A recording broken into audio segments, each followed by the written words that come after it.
What up, world? It's Eternal Authenticity, broadcasting live.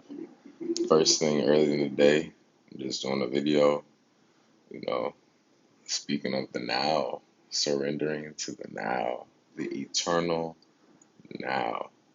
What I mean by this is what I mean, like this past, present, and future, you know, happening all at once, right? And like, that's just the way life is, honestly. And, you know, especially like when we wake up and stuff, it's healthy to be in the now. I get it. There's times we can reflect, there's times we can have nostalgia, of memories or whatever, even some occasional sadness. And sometimes there can be, anticipation, for the future and like planning and stuff like that, possible anxiety, whatever.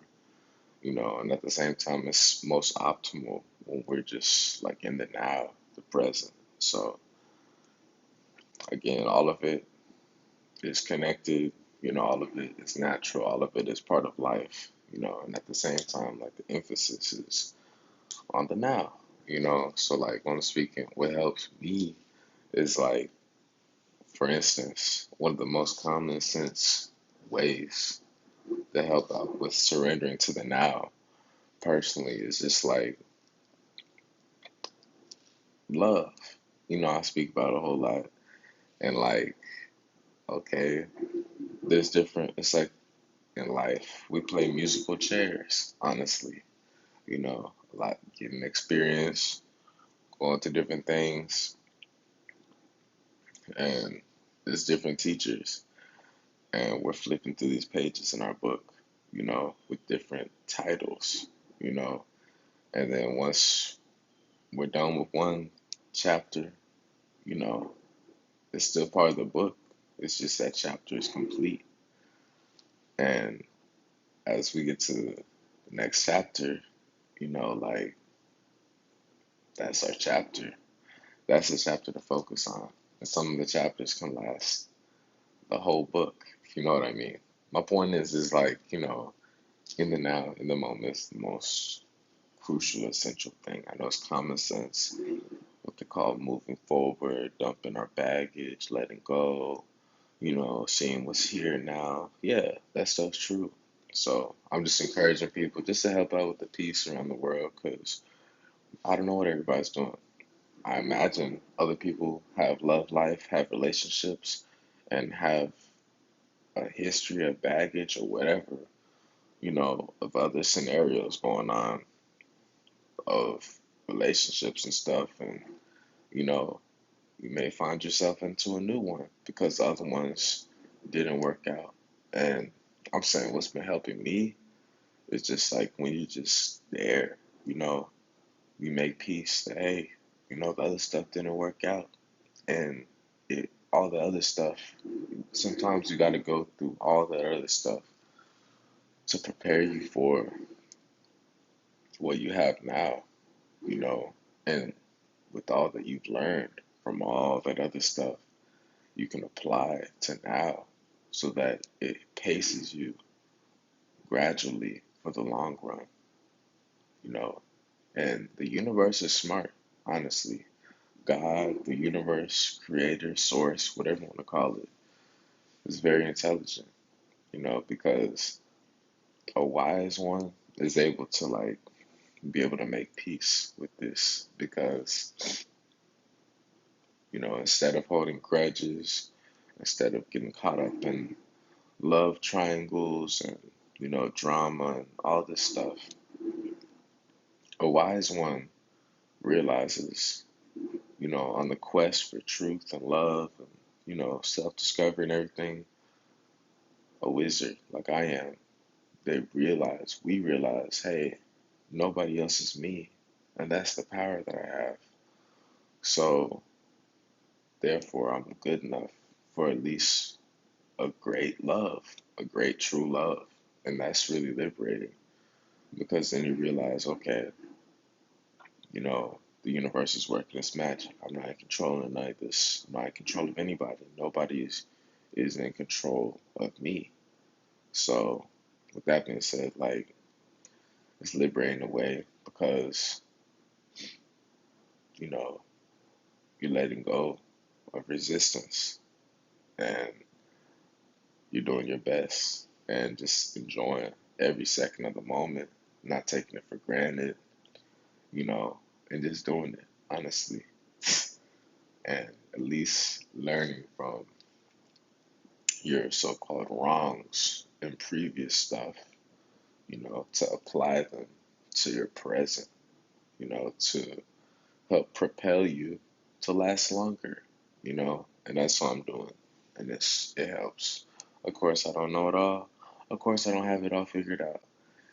All I'm saying is at least I'm at a point of new and improved health, and, you know, I'm cool with surrendering. I'm also able to stand for who I am, and at the same time, still, I'm super sensitive internally. So this works in my favor with the universe. That's how I'm forever free because I'm able to just be, you know what I'm saying? And that's why the whole one love thing is so true. Bob Marley talks about one love and everything. It's so true.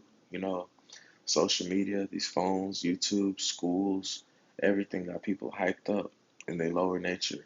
And that's all right, it's part of life. It's just like eventually when you get deeper and deeper and some people like us, the few, we're in the quest for love as a priority rather than material possessions, that don't last. And honestly, I'm on the quest for both.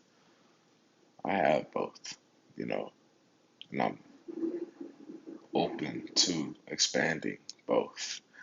Anyways, I'm speaking about like a lot of people are, because I'm relating to it, it's a massive ocean, sea of life, of different stuff, different entities, people, and people can become ravenous. People become thirsty and desperate and hungry and egotistical and lustful and all that stuff, because they just see a virtual screen, an image on a virtual screen, and they start lusting over it just because, you know, it's a girl or a guy at the gym, flexing, showing off their body. And that's cool and all. It's just like, you get what I mean, when they're not there with you, and you may also probably be alone, and deep down, you would much rather be with the one, you know, with your love, with your divine true love. And what I've noticed is, hey, just be grateful for each learning experience, and have faith that the musical chairs will eventually stop. You know what I'm saying? Like, that's the best way for me to say it. I don't know it all at all. I'm just saying by me noticing patterns and learning from myself as a book, because we're the greatest book we can read, honestly, from our own experiences. Simple things like abstaining your seed from, you know, silly stuff, lustful stuff. Love is not lust, so that's a big thing. You're letting go of, you're sacrificing some pleasure for something that will last in the long run. And that's something I've realized. You feel a lot better internally because you can sit with yourself. You can interact with, the youth, younger children, with older senior citizens, elders, all types of people because you are at peace within yourself. You can interact with these people, on a genuine level, not just standing there around them, creeped out, isolated, whatever. You have that peace within because you realize you have a genuine heart and, you know, they're just like family to you. And that's what I've realized as well. Whenever we continue to ascend and stay in our higher nature, things just become attracted to us. Like our body is, we are energy, like this is a vehicle, you know. I am a celestial. light vessel. You know what I'm saying? It's some deep stuff. So, like, we're comprised of so much ligaments, tendons, muscle fibers, capillaries, blood vessels, arteries, etc., bones, chakras, all this stuff is true. So, like, when you're polluting your body with alcohol all day, every day, cigarettes all day, every day, stressful, polluted environments all day, every day, you know, so much glare from screens, you know, etc., junk food, etc., like it can take a toll on your body and rob your body of minerals and energy and everything. And especially even if you're, lustfully dispersing or wasting your sacred energy, life force energy. That too, you know, you stay dehydrated, like all that stuff. It takes a toll on you. Staying out late continuously, not getting your sleep, all this stuff is common sense. And like when we go full circle and we put a stop to all that and we really make an uplifting change, then that's where the magic begins. And we start being reborn again, you know, reborn for real. How are we when we're children, when we're very young? We're very innocent, we're very pure, we're very cooperative, we're harmonious, things just make sense. We're not overthinking about sirens and, we're not overthinking about, drama and all this stuff. Like, we're just calm, you know what I'm saying? Playing in the sandbox, going down the slides, the swings, whatever, you know. So the point I'm making is let's enjoy the one love for now. Some deep stuff. It's just I'm always grateful that I have always been grateful for the love that I have, you know, in occupying the space in the present moment and making the best of it. And I'm encouraging other people to do the best of it as well because, we're only in control of ourselves and we experience our life with other people. And it's an honor when we can experience it with other people, when other people choose us and vice versa. So, obviously, the ultimate goal, ultimate plan is, you know, to continue healing and lasting in the long run. I'm here to live a long life. So, I have love as a priority and, you know,